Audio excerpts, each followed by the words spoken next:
রামানন্দ রায় বললেন, প্রভু, বাইরের সমস্ত ভক্তগণ যে ব্যাকুল হয়ে উঠেছেন আপনার দর্শনের হেতু, কখন? মহাপ্রভু বললেন, না রায়, আজ নয়, আজ আর আজ আর ইচ্ছা করছে না। জানো তো রায়, আজ আজ বড় একা লাগছে, বড় অসহায় মনে হচ্ছে নিজেকে। মনে হচ্ছে মনে হচ্ছে এ ত্রিভুবনে বুঝি আমায় আপন করে নেয়ার মতো কেউ নেই যে আমার নাম ধরে ডেকে সুখ দুঃখের কথা একটু জিজ্ঞেস করবে, যার সামনে গিয়ে আমি দাঁড়াবো। তাই সমগ্র বিশ্বে আজ আমার নিজের বলতে কেউ রইল না রায়।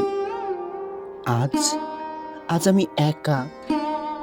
কিন্তু কিন্তু জানো তো রায়, এই পরিপূর্ণ একাকিত্বেও রস আছে। কারণ কি জানো?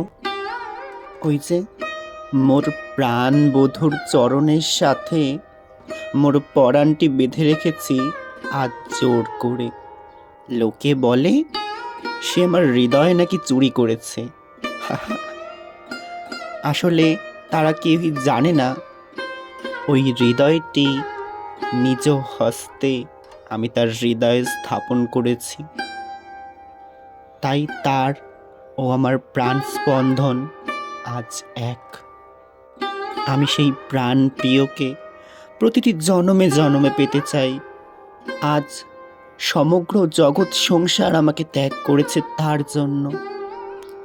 আমি কলঙ্কিনী তার জন্য, অপবাদের ভাগীদার তার জন্য। কিন্তু কিন্তু কোনো যায় আসে না।